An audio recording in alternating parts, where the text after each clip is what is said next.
ക്രിസ്ത്യാനികൾ പീഡിപ്പിക്കപ്പെടുകയും പാലായനം ചെയ്യാൻ നിർബന്ധിതരാകുകയും ചെയ്യുന്ന പ്രദേശങ്ങളിൽ സമാധാനത്തിനായി പ്രവർത്തിക്കാൻ മാർപ്പാപ്പയുടെ ആഹ്വാനം. മിഡിൽ ഈസ്റ്റിലും ഉക്രൈനിലും സമാധാനത്തിനായി പ്രവർത്തിക്കാനും മിഡിൽ ഈസ്റ്റിലും കിഴക്കൻ യൂറോപ്പിലും ഉത്ഭവിച്ചതും വർഷങ്ങളോളം നീണ്ടുനിന്ന സംഘർഷങ്ങളും പീഡനങ്ങളും മൂലം നശിച്ചതുമായ കത്തോലിക്ക സമൂഹങ്ങളായ കിഴക്കൻ റീത്ത് പള്ളികളുടെ ആത്മീയതയും പാരമ്പര്യങ്ങളും സജീവമായി പ്രോത്സാഹിപ്പിക്കാനും എല്ലാ ശ്രമങ്ങളും നടത്തുമെന്ന് ലിയോ 14 മാർപ്പാപ്പ പ്രതിജ്ഞയെടുത്തു. സഭയ്ക്ക് നിങ്ങളെ ആവശ്യമുണ്ട്. കിഴക്കൻ റീത്ത് തീർത്ഥാടകരുടെ വിശുദ്ധ വർഷ സദസ്സിൽ ലിയോ പറഞ്ഞു. യുദ്ധവും പീഡനവും അസ്ഥിരതയും ദാരിദ്ര്യവും കാരണം നിരവധി കിഴക്കൻ റീത്ത് കത്തോലിക്കർ തങ്ങളുടെ മാതൃരാജ്യങ്ങൾ വിട്ടുപോകാൻ നിർബന്ധിതരായിട്ടുണ്ടെന്ന് മാർപ്പാപ്പ തന്റെ പ്രസ്താവനയിൽ പറഞ്ഞു.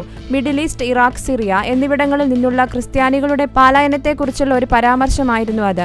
വർഷങ്ങളോളം നീണ്ടുനിന്ന ഇസ്ലാമിക തീവ്രവാദ ആക്രമത്താൽ മുഴുവൻ സമൂഹങ്ങളും കുടിയിറക്കപ്പെട്ടു. വടക്കൻ ഇറാഖിലെ ഈ സമൂഹങ്ങളിൽ പലതും വിശ്വാസത്തിലെ ഏറ്റവും പഴക്കമുള്ളവയായിരുന്നു. അവിടെ യേശുവിന്റെ ഭാഷയായ അരാമിക് ഭാഷകൾ ഇപ്പോഴും സംസാരിക്കപ്പെടുന്നു. പ്രത്യേകിച്ച് മിഡിൽ ഈസ്റ്റിനെയും ഉക്രൈനെയും ഉദ്ധരിച്ച് ആ പ്രദേശങ്ങളിൽ സമാധാനത്തിനായി പ്രവർത്തിക്കുമെന്ന് അദ്ദേഹം പ്രതിജ്ഞയെടുത്തു.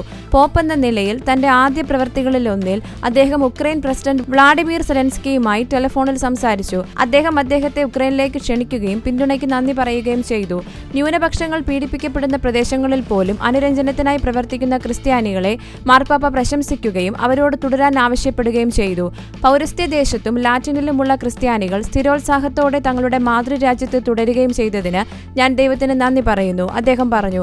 ക്രിസ്ത്യാനികൾ വാക്കുകളിൽ മാത്രമല്ല, സുരക്ഷിതമായ നിലനിൽപ്പിന് ആവശ്യമായ എല്ലാ അവകാശങ്ങളോടും കൂടി അവരുടെ ജന്മനാട്ടിൽ തുടരാൻ അവസരം നൽകണം.